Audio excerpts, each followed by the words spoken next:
Hello Aries, welcome to your reading. This is for Aries June 1st to June the 3rd, no? So Aries, for those of you who's new to the channel, don't forget to click the subscribe button, smash the like button, and comment below kung kayo nakaka-resonate. Hit the notification bell, no? Para po ma-notify kayo every time na tayo nagre-release ng bagong video. Kung gusto nyo po ng dalawang reading sa akin sa kabilang channel po, Babaylan TV, no? Yun po ang ating unang channel catered for our international audience. Moving forward, magre-release po tayo ng video doon every day. So that's a totally different reading and it's a kind of like complicated reading din po. So kung gusto nyo sumali sa live sessions, sa kabilang channel din yon, Babaylan TV. So kung feeling nyo wala kayong time, no, or hindi nyo maabutan yung live sessions, pwede naman po kayong mag-ask ng question, no, dito po sa comment section. As long as the question is answerable by yes or no, no. Kung feeling nyo naman ay hindi kayo masasatisfy sa yes or no question lang, or sagot, sa description box po, no, meron po dong link. It's either you have to click the link or copy the link, then you will be routed to my page, type in your questions, and then click submit. Ano po?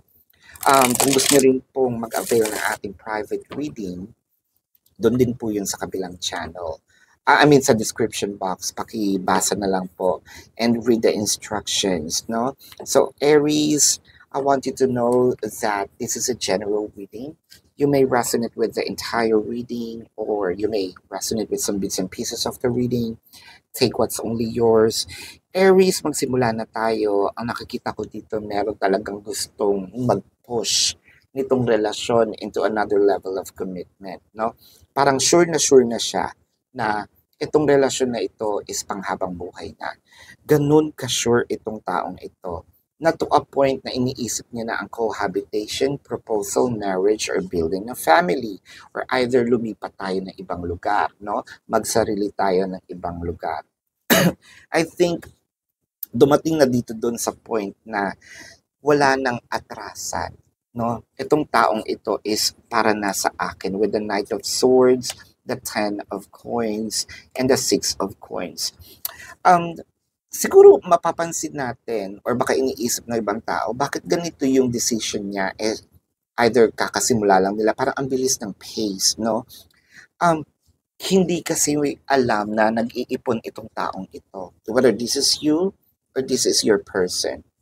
No, meron siya mga ipon at kumbaga ang ganda kasi ng vision nitong taong to kasi bago niya pasukin ang isang relasyon, meron siyang kumbaga vision na kapag nagkaroon ako ng karelasyon, eto na to, no?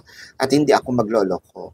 At habang nag-aantay siya at dumating ka, meron siya mga iniipon. Kaya nung dumating yung time, hindi naman sinasabi natin, oh sige, sa'yo na to, or bongga ang buhay natin, no? Ang sinasabi ko is kahit papano, ready, no? Ready itong person mo. With the Page of Cups and the Two of Cups. I feel like itong tao na ito also is matagal ka na niyang gusto or either kumbaga ikaw yung pangarap ng person mo. So, matagal ka na niyang gusto, tapos inaantay ka niya, no? Kung meron kang karelasyon dati, inaantay ka niya. Habang inaantay ka niya, nag-iipon siya. Ganun siya kabusisi at ganun siya ka-devoted, no? Sa'yo. It's not obsession. I'm not seeing obsession in here to a point na yung manggugulo ng buhay ng iba. No.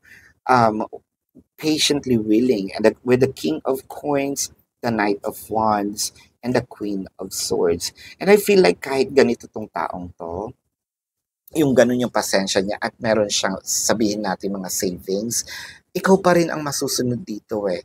Ang nakikita ko dito with the Queen of Swords, ikaw pa rin ang message. Kumbaga, taga-provide lang ako, pero ang batas, ikaw pa rin, no? With the Queen of Cups and the Nine of Swords, I feel like siguro nai-stress ka kasi bakit ganito siya kaseryoso? Seryoso talaga yung tao. Anong gagawin natin? Baka nakatagpo ka ng isang taong para talaga din sa'yo, no? Ganun kabilis, ganun ka, kumbaga ka-concrete yung kanyang pagpaplano sa buhay. Kaya medyo nasya-shock tayo, no? Kasi never mo pa yata na-experience yung ganitong relationship na, wait, sandali, magjowa lang tayo ngayon, ang iniisip natin bumuo ng pamilya, or parang never ko pang narinig yan sa iba, no? So this is your reading for now, Aries. Tignan natin ang zodiac sign ng person mo. It could be a placement in their chart or their sun sign. I'm seeing Sagittarius, I'm seeing Pisces, I'm seeing Taurus, Leo, I'm seeing Virgo, I am seeing here Capricorn, um, I am seeing Scorpio, I'm seeing Cancer. So this is your reading for now, Aries. Again, for those of you who's new to the channel, don't forget to click the subscribe button, smash the like button, comment below kung kayo nakaka-resonate, take advantage of on many ways on how to ask questions.